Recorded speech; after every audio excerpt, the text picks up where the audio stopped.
गाजियाबाद साहित्य महोत्सव समिति जो कार्य पिछले 3 वर्षों से कर रही है, और यकीन जानिए कि मैं हृदय की गहराइयों से बधाई देना चाहता हूं उनके कार्य के लिए, उनकी क्रिएटिविटी के लिए, उनकी क्रियात्मकता सृजनात्मकता के लिए, कि वो जिस तरीके से किसी इवेंट को, किसी कार्यक्रम को, किसी उत्सव को सजाते हैं, क्रिएट करते हैं, उसे बनाते हैं, उसका जवाब नहीं है। एक बार गौरव शर्मा जी और उनकी पूरी टीम के लिए जोरदार तालियां बजाएं।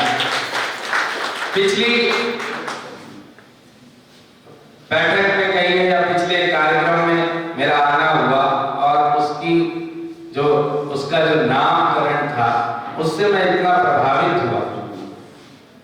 जो सोच है इस पूरे महोत्सव के पीछे, वो मुझे बहुत प्रभावित करती है।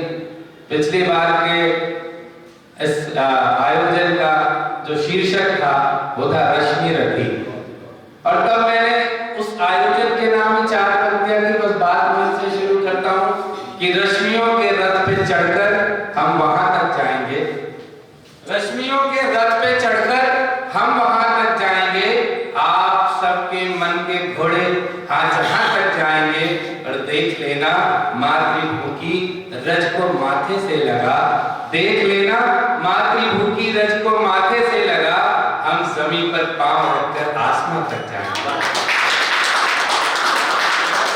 और इस वर्ष का जो शीर्षक गीतांजलि और इस कवि सम्मेलन का शीर्षक रवि रंजना, तो मैं ये सोचता हूं कि ये रश्मियों के जो रथ है, उसका जो मुख्य किरदार है वो सूर्य है, रवि है, और काव्य की धारा, काव्य के लोग, काव्य के उपासक साधक लोग, साहित्य के उपासक साधक लोग रवि की आंखों में अंजना का अंजन लगाने का कार्य कर रहे हैं, काजल लगाने का कार्य कर रहे हैं। और इस वजह से, क्योंकि रवि की आंख में सुरमा लगाने का काम हम सब कर रहे हैं, तो ये शाम सुरमई शाम होने वाली है, और रवि रंजना शीर्षक इसलिए सार्थक हो जाता है। मेरी आदत है कि मैं संध्या कोशिश करता हूँ कुछ गढ़ने की, और चलते चलते कुछ शब्द मेरे जहन में, मेरे दिल में आए, तो मैंने कहा कि हो हमारे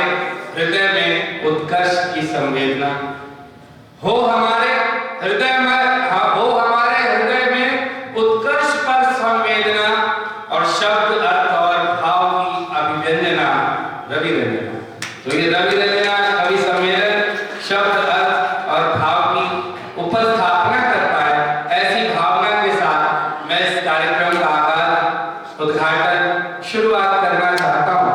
और मैं ये बताऊं कि कविता और कवि, अभी तक आपने बहुत सारे साहित्यकारों के विचारों को सुना है, बहुत सारे सत्र आपने देखे हैं। मैं इस कार्यक्रम की रूपरेखा से इतना प्रभावित हूं, उसके एक एक तत्व से इतना प्रभावित हूं। कवि और कविता का जो कार्य है वो सब आपसे विदित है, छूटा नहीं है।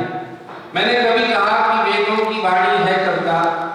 मैं आपको एक बात बताऊं कि मानवता का इतिहास जितना पुराना है, जब कभी प्रलय के पश्चात किसी एक जीव ने इस संसार में, सृष्टि में पदार्पण किया होगा, बस उतना ही पुराना कविता का इतिहास है। मानव का इतिहास जितना पुराना, उतना कविता का इतिहास है। और मैं पंक्तियां ये कहना चाहता हूं कि कवि वेदों की वाणी है कविता, गीता कल्याणी है कविता, कविता मस्तक का तेज और आंखों का पानी है। कवि साहित्यकार को ये वरदान प्राप्त है कि वो संसार को जैसा चाहे वैसा देखे।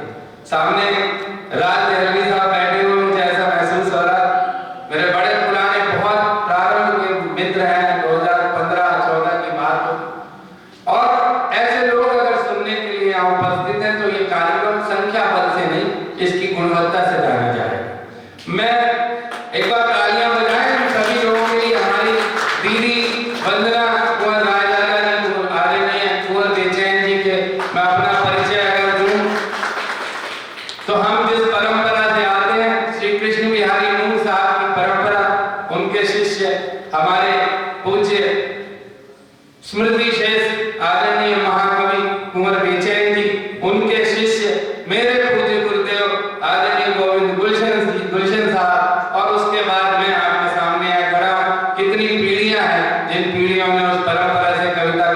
सीखा और आगे बढ़ाया। मैं बहुत नमन करता हूँ आदरणीय जय जी बैठे हुए, उनको भी नमन करता हूँ। एक बहुत ही अच्छी संस्था गुरुवे जैन जी के नाम से गुरुवे जैन फाउंडेशन का की स्थापना करके बहुत अच्छा साहित्यिक उत्सव करते रहते हैं। उस संस्था के माध्यम से साहित्य की सेवा करते रहते हैं। तो कवियों का काम ही है, कवि को वरदान प्राप्त है कि वो संसार को जैसा देखे वैसा संसार को होना पड़ता है। असारे काव्य संसारे कविरेका प्रजापति, संस्कृत का एक श्लोक है।